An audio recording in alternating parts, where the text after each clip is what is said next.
AVR'de, normada. AVR deyəndə. Həm V1 atidiyəndə mənfi tıp oluşu mümkün. Bu norma bu. AVR, V1'də ikisində. Başqa həmməsində müsbət oluşu gerek. Çünki T asmana qarab duruşu gerek. Zubesti yürekli koronar tamırlar doğrusunda hem informasiya verir. Yürekli çapkarınca hipertrofiyasında hem oluşu mümkün. Lakin köpünçe işemiye belgesi bu. Ha? Yine bunda şunu yani. Yine bir yerde birinci atölye'de gördük mü sen atrisatilini. Bir yerde palajitil nerede? Ha? Rast nominal tıp palajitil nerede bu? Hemen de şimdi bu. Hem atölye'de kara fakat AVR bilen bu birden taş kaldı. Bir yerde kara atrisatilini. Gördük mü sen?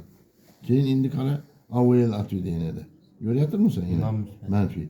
Bir yerde kara AVR'de. Yine AVR'de yaxşı bir yerde yaxşı görünmeyin kalıptı bunda. Lakin palajitilini buluşu gerekedi.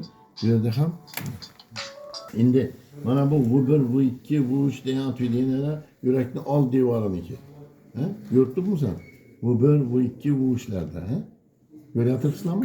Bu normal mi? V1'de atrisatilini buluşu mümkün. Lakin V2, V3 emmesi de palajitilini bulan. Demek bir yerde yürekli al divarında müsbət. Özgəriş yok. V4 verxuşkəni göstərir. Mənə normalda inanır.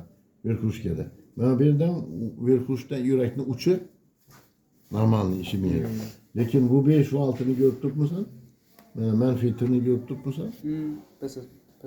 Xuddi shunday bu oldin infarkt şu yürekli alt yan baş divarıda.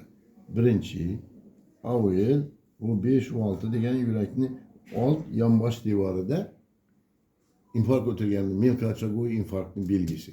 Agar krupnochagoy bo'lsa, ertaga sizlarga EKG'da tushuntirib ko'rsataman kompyuterda. Lekin infarktlardan keyin gipertoniya krizini ham mayli o'zim tushuntirib beraman sizlarga.